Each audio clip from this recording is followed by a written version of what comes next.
finally happening. Yeah. Man. 2000. What is it? 17 years ago. 2007 would be 17 years ago. Yeah. Jesus. Yeah, it's a long time ago. Wow. And Chris was 18 in this episode, so it's been almost as old as Chris was in this episode since this point. One whole Chris ago. One whole Chris ago. Wait, this is Remember Times podcast. I'm Mitch. This is AJ. We are talking about how old we are now. Yeah. And how young we were then. Well, we made it. We've been going for telling stories from 99 to 2007, and we finally made it. Here is our first day of tour. We did it, Mitch. Good job. Yeah. Yeah. Well, we did it in real life. Hold your applause until we talk about the tour. So, the night before our first day, we learned that we were not doing 6 or 7 of the dates. All Canada dates. There was still 44 dates that we had to do. Yeah. Or something. And this is, again, our first tour ever. It's the first time we've played more than a few days in a row. I would say this is the first time we played more than 2 in a row. Yeah, we had some back-to-back shows, and those were always a big deal. We're like, yeah, here we go. Let's that see if we can rough. do this second show. So it definitely takes a physical toll. Yeah, now do that for 2 months. Yeah, which we had no idea. But so for I also realized I've had a couple of listeners ask me what Warped Tour is. Oh yeah, yeah. For anybody, some people are 20 out of the country or too young or just don't live in the country. But Warped Tour's back right now, but it was a giant touring festival, basically like a circus, if you will, but for music and skating. And it would started in, I believe, 96 or 98, and it would travel around the country for 2 months, just way too many bands. Oh no, it'd be 94 because they just are coming 94. Back for the 30-year. Okay. Yeah, 30-year. Okay, yeah. And the first year was Sublime and No Doubt, and it just became this huge thing, and we were lucky to be a part of it for quite a few years. Big fans of it growing up and previous fans. attendance, and now we are. We did. It. Yeah, I talked about that. Some guy stole my pizza that day. Asshole. Anyway, so for all the bands that were on the tour, which is actually, you know what? It's kind of crazy. I think I remember thinking we were one of 33 bands that got to do the entire tour. There's not very many that do the whole thing. It's usually who's local for some, or people fly out for 3 dates of the tour. And exactly. then Yeah. But just off the top, I mean, the lineup was insane. I felt so lucky that we got to do it. But off the top of my head, it was, so Pennywise was doing the majority of it, or no, they did the whole thing. Except for a few days. Yeah. I remember there was a couple days that they did. Pennywise, Bad Religion did the whole thing. Bayside, Under Oath, The Almost, Killswitch Engage. Yes. Tiger Army, Throwdown. Was there anybody else that was Flogging Molly? No, that was 08.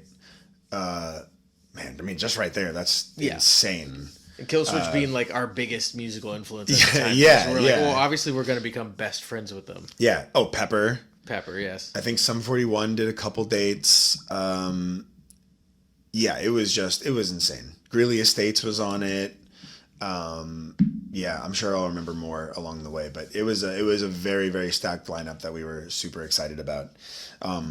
So for all the bands, you have to go out to the first city the day before, and they call it a rehearsal day, and everybody kind of just gets their stuff together. They give you a packet, and you have to sit down and have a meeting, and they basically tell you what's going to happen for all the newbies. They give you your credentials, which is like a laminate, which happens on most tours. That you have to. It's an all access pass that gets you in anywhere, and nobody gives you grief. And you're supposed to be wherever you are. Yeah, and you also get 2 free pairs of Vans for each band member, which we were super excited about. Which I didn't understand that was NoFX's So Long and Thanks for All the Shoes. Oh yeah, I didn't realize that it was about Warped Tour. Yeah, for so long, and I was like, oh yeah, they got 2 pairs of shoes each band member every time. Yeah, so cool. More free stuff. I just thought we had made it off the free stuff alone. I just saw you had to get there 8 in the morning, and the line was over an hour long because there's just so many people. The crew just the crew alone is probably like 500 plus. Like, Yeah. the stage It hands. is truly like a giant traveling circus. Like, Yeah. there's so many people building stages and setting up in just town to town to town. The drivers, catering, which I believe is Tada Catering. I'm not positive, but the catering was fantastic. If you were lucky enough to get a pass, Sometimes we got to eat a little bit. which we were not, which we'll delve into later. But yeah, so it was just insane. But I remember parking next to the. Oh, you know what? The Casualties were on it that year too, I think. Yes, the whole year. I do remember that. But I remember setting up after we finally got our passes and our shoes, and we were next to the Unseen, which was another big punk band that we love. And I just was like walking around, just like seeing all these people that we like. There's Howard from Killswitch and the singer of Bad Religion. Like, this is just completely mind blowing. Could not believe it. How were you feeling that day? Super nervous. Yeah, because we're there ostensibly as like peers of these bands, and I did not feel like we were. No. And a lot of the bands that were there, they also had like tour managers were the ones getting the packet and doing all the meetings, and they're the talent, and we are all of it. We're the roadies, we're the drivers, we're the merch guys, and we also happen to be the band. You know what? As I Dine was on it too. Yeah. Was Coheed also? That was 08 as well. Man. So we'll talk to them. We'll talk about them later. Yeah. Yeah. So it was really wild just seeing everybody walking around and just being next to them. Like, hi. I am also a band on Warped Tour. We are same. We're also like 10 people's jobs, but yeah. We found out about, so Fathom, our tour mates, who was also on the family stage with us, they gave us a rundown of how we were going to be setting up with them every day. Again, so we had to be at each venue at 8 a.m. to set up 2 merch booths and a stage. And then we had to play at 10 and they would play at 10:30, and then the doors would open at 11 and then the tour would start. And if we were lucky enough, sometimes there was like extra room on one of the big stages inside, and we would do double sets, which we would also not find out about later. But this was our headspace we were in. It was probably 100 degrees in Pomona that day. Yes.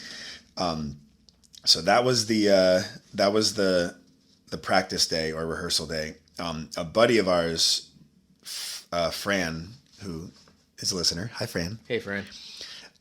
Somehow he came and hung out with us there. I don't know how we got him in the rehearsal day, but he was there. Because he was going to school in Pomona, so I think he just like popped over. But I just don't know how we got him in. He's always been very good at just walk like you're supposed to be there. Yeah, there's like pictures of him, I remember, like with us back there, hanging out with the Unseen. Well, nobody had their stuff. passes yet. Yeah, maybe that was it. But so he was going to school in Pomona, and he offered for us to stay there that night because we didn't. I don't know. We just didn't want to stay in the van. He was at his frat house. So we stayed there. It wasn't too far away from the venue, but the AC was not working. So that was brutal. He had some mattresses, some blow up mattresses, but I don't know if you remember this. I was wildly uncomfortable that night because the whole band was staying in a room on blow up mattresses, but it wasn't just us. Your ex-girlfriend came, my current girlfriend, and my ex-girlfriend were also all sleeping in the same room with us. I think I do remember. Yeah, I was like, I don't like this at all. So is this what it's like being on tour? Yeah. But they were all coming to see us the next day. Mm-hmm. But I don't know, I was like, I don't know how I feel about this. I'm uncomfortable about this, the whole Can situation. we just have separate rooms or something? Yeah. I'm going to sleep in the van. Yeah. You know what? I'm out.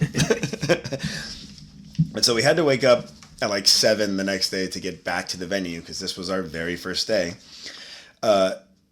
Chris actually had to go home that night and take care of some business. I don't really know what, but so my dad had to drive him back out to get back to Warped Tour by 8 a.m. He had to do some, I don't know what he had to do, but he didn't do something that he had to take care of. So that was, we finally made it to our first day. I don't really remember too much about setting up, honestly. Do you on the first day? I remember we were basically just following Fathom's lead. We were, and they like pointed at an area. They're like, "This is your stage." So like start setting. So since they had done it the year before, any venue that was like coming back from the year before, they already knew where they should probably set up their stages and stuff.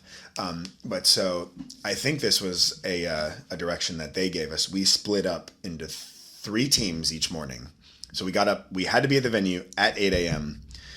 And generally the drive was between like 4 and like 600 miles. So we had to drive through the night to the next venue, and we would just rotate drivers. So we probably were getting like 3 hours of sleep, if that, every night. And I remember then to get up at 8, setting up, go till 11, and then do the drive again. So I remember there being nights where there's like after parties at the end, and you would see cars like almost peeling out, like trucks peeling out, because they're like, "This is the only fucking way we make it to the next venue in time."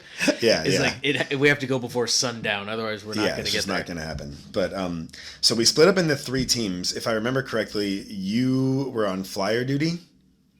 You had to go around and put up family flyers around Warped Tour. Yeah, okay. Do you remember who was doing that with you? No. I want to say it was... remember that I was doing it until just now. Yeah, okay, there we go. Might have been Sean? No, Sean... I think it was Sam Cortina, but okay. I can't be sure. I was on merch duty. I honestly don't remember who was me either. I feel bad about that. But so I would have to get up at 8 and take all the merch bins. We didn't know to get a dolly. A dolly. Jesus Christ. We didn't know to get a dolly. That was moronic because Warped Tour is huge. So we had to lug like 10 merch bins and an easy up tent and everything else out potentially there. Across an entire fairgrounds. Fucking 2 tables. Yeah, it was moronic that we didn't realize that we needed that shit. But so I would have to go out and set up 2 merch tents, and this is when we met our merch world. We were every day we would set up the family tent and our merch Allura next to Bad Religion, Pennywise, Bayside. Did I say Bad Religion already? Mm-hmm. I did. And Hooligan Skateboards, which is still around. And Brian Hooligan is an awesome guy. He sells really, really sweet skate decks. They are the coolest skate decks. Yeah. Super epic. But so, yeah, we met them. That was what we did every... we were in the same little island, but there was this guy, I want to say his name was John Cena. I don't know if you remember him. He was like, he had a shaved head. He wore a black tank top and sunglasses, and he would just like go and like scour around almost like a Terminator and like be like, okay, you go there. And then he would just point, and then the next one, and you like had to rush and get there to like hope to get a good spot. You'd be near him first. Like, right. Just like soaking up his power. Yeah. Just like, because if you weren't in his line of sight, then he'd just be like, off in the middle of fucking nowhere, no one would find you. Like, hey, yeah, me. You wanted good foot traffic, also near the stage that your band was playing at. Yeah. So people were like, hey, our merch tent is right there. If you want to come hang out with us after the set. So that was my job, and then Chris, since he was the drummer, would help Fathom set up the stage, and he also had to set up his drums so he could be ready by our set time. I don't remember who was. I want to say Josh was with him. Chris and Josh helped Fathom set up the stage. I think Sean helped you set up merch. That sounds about right. Because I remember him doing a lot of stuff with the truck. Okay. All right. So yeah, that was it. So, and then we had to do all those things within 2 hours and then get ready to play by 10 a.m. Our first couple of days, we still went in our full Screamo pants, shirts, makeup, everything. Only to have it completely sweat off and shirts off within like an hour because it was so goddamn hot. Yeah, we were done by 10:30. Do you remember much about our set the first day? Yeah, I remember a drum falling over. Yeah, I blocked that out for like many years. It was the first song of our first set of the tour, and I think it was the floor tom, one of the legs telescoped. It wasn't that. It was. Unless I'm remembering wrong. The kick pedal came off. Fell off. So we started off our each set with Hide to Get By. Mm-hmm. And so we were about 10 seconds into our first set, probably the biggest show of our lives so far. And Chris's kick pedal slid off the drum and he couldn't have played. So we had to stop. We had to stop a song, which is like that's happened It has to be single digit times I in would my say entire so. life. Yeah, same. Because it's such a catastrophic failure when you have to stop and like, embarrassing. we're sorry. Yeah. We're sorry. Okay, we're gonna go ahead and start that one what again. What the fuck is up, Warped Tour? We're Allura. This song's called How to Get By. Wait. Hold on. I'm sorry. We'll start it again. We had to restart the whole song. I'm just going to assume we didn't do the intro again. But that was really embarrassing, and I actually completely blocked that out for many years. I think that set a tone for the rest of the tour. Like, well, it can't get worse. Yeah, like, that was like the worst that it's gonna possibly go. Yeah, and we survived, and we still ended up selling shit all day. We did, because I think we also realized that like playing for the line, you're only playing for the people who are there to like line up to get in bright and early. Yeah, and there are a lot of people who come hours later throughout the day. Like, true, it's very very common that you're just going to be hawking your CD to somebody who was not waiting in line. Right. Yeah. But so, I mean, the first time went well. We definitely sold some CDs off the set. It was kind of interesting because, like, to power Fathom's setup, you had to have a generator, like a fucking full-on gas generator. Yeah, which was very loud. So we were playing over a very loud generator. But I didn't seem to. I don't remember it bugging me too much. I remember that being part of the like the math that had to be done for setting up was like, how far away can we put the gas generator and still plug everything in. But figuring out merch the first day, and like a couple people I remember seeing us came over and bought some stuff later. But Fathom had this like a much more elaborate setup. They had like, I don't know if it was CD players or MP3 players or something, but for people to come over and listen. Yeah, they had listening stations. Yeah. And so we were just taking notes on what Fathom was doing. And so we didn't have that the first day, but we beat Sean's quota. So we were going to make it to Ventura the next day. We had enough to make it to the next day at that point. I don't believe we had enough to eat that day, but we probably still did. I barely remember eating that whole. And I'm gonna be honest. We'll talk about it later. Never mind. But so we made the quota. I think we sold 43 or 48 CDs the first day, which I was just like, oh my god, that's more CDs than we sold in the last 4 years. Yeah, that's the most we've ever sold. Yeah, just could not believe it. There's just any picture you see of us that day, like and it was the first day, like people actually like asking us to take pictures, like more than just like one a show. And we were signing autographs. Yeah, to people. And the first day, like, can we take a picture with you? We're like, awesome. Yeah, you can. Yeah, we saw you play out there. That was great. That was another thing. We didn't know that we needed to bring Sharpies to sign autographs because that had never really been a part of our thing. What kind of arrogant assholes would we be if we were like, oh, we need to make sure we have stuff to sign autographs? Yeah. So that was another thing we didn't realize, but it definitely helped and made us feel really cool as well. I think that was my big like, holy shit, like people actually want to be photographed with us and like, get our autographs. Yeah, just the biggest smiles on our faces ever. And I think we either this day or the rehearsal day, we made it a rule that basically we decided, all right, we're gonna stay here all day. So from 11 until 10 at night, we're staying here and trying to sell stuff. But we made it a rule that each person could leave once a day and go see a band that we wanted to see. Pick a band and go see them. I remember leaving to go see Tiger Army the first day, which I was very excited about. I don't know. Do you remember who you saw? I don't remember. No. I think that was just the first day, and I couldn't believe I was like, one played at the same place as Tiger Army, but now I'm seeing them for free. Yeah. And I'm hanging out with their merch guys and might go rage with them afterwards. Like, it was just like, man, this is, oh my God. Yeah. Any level that we had, like, when we like did our first headliner, I was like, okay, I need to do that again. And like, then we like opened for Circle Jerks. Like, I got to do that again. And just when we got here to this point, I was like, I'm doing this always. Like, I need to do this. This was like the best day of my life. Yeah. Could not have been more excited about that. Yeah. And I still feel that exact same way about tour days. So yeah. Anything else? Do you remember about that? About that day? No, I remember being like super dusty. With fairgrounds were pretty like dry grass and getting like stomped and kicked up. Absolutely. I just remember at the end of the night we ran into Taco merch, Pennywise's merch guy, and he congratulated us, and like we were all exhausted, but just like like, yeah, we did it. We're one of the crew now. We made it. And it was just, too exciting. I remember the day, the day ending and just being like, and we have to do this for 2 months. There's no fucking way. So 14-hour days, and then drive 8 hours, and then do that again. Yeah, and with the occasional day off. Yeah, It's super rare.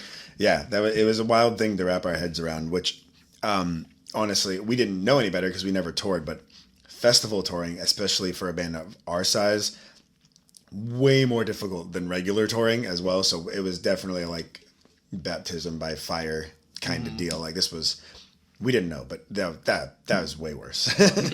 Like, I guess this is just what touring is. Yeah. It sucks. At the same time, no other tour would allow us to have played to so many people. No, we would have been playing empty venues. So I don't think the merch sales would have been nearly as good, or like, I mean, I think. Oh, not at all. We ended up making, like, we did pretty well. I remember. Several days. We'll touch on that at the end of it. But so I think we sold CDs for $5 and we sold shirts for $10. Our shirts that didn't turn out the right way, but yeah. And then I think we were selling CDs and shirts for $12 or something. Yeah. So we had like a bundle. We called that a dealio. Yeah, the dealio, because we were super clever. Yeah, but we had to write that down. We had to do the sound scan thing that I touched on once a week, and so we wrote down all the numbers, and I think I want to say we made like $500 the first day or so. I was just blown away by everything. The most we've ever made in one day. Yeah. And that was it. That was our first day on Warped Tour. We had to pack it all up. We had to, we also found out that our merch could go on Bad Religion's Penske truck. They had rented their, instead of a semi from the tour, Bad Religion had their own Penske truck that they loaded up their merch on. And with everybody else in that little ring, Hooligan and Pennywise, Bad Religion, we were allowed to put our merch on there instead of our trailer. Room. I think they saw that we were putting bins inside the van too, because it wouldn't all fit inside. Yeah, it wouldn't all fit inside the trailer, so we had them inside the van. It had that little like loft. Yeah. And they were like, "Dude, no, there's room for like 6 tubs in our fucking truck." They have their 300 merch bins, and we have our 4. I think they didn't ask for anything for it. I think all they wanted was our help, like unloading. Yeah, so that was another thing. After loading up our own trailer and van. Some of us had to help load up the Penske every night as well. So that was another task that we found out about. But well, something that we learned like throughout the course of it, and we'll probably get it more into in other episodes, was that by making yourself useful around the tour, you would like ingratiate yourself with people. Absolutely, yeah. You make friends, which is really the name of the game. Yeah. Become part of it. Make sure everybody knows you're there. And so we wrapped up around midnight, and then we had to start driving to Ventura to do that all again. Yeah, another 14 hours. Yeah, and Ventura is how far away from Pomona? It wasn't a crazy drive. That was like one of the easier ones. Yeah, but it was still like, okay, we're getting there at 3 a.m, and we have to be up at 7 to get to the venue at 8. So it wasn't the best. And I think we couldn't park at the venue. We had to park like kind of nearby and then come in. Yeah. So we'll touch on that next episode. You'll see how we fared in Ventura. Ooh, baby. We did it. We're on tour now, guys. We're on the road, bitches. On the road again. For the first time. For the first time ever. Yeah. Oh. Well, yeah, thanks for listening in. Oh, bye.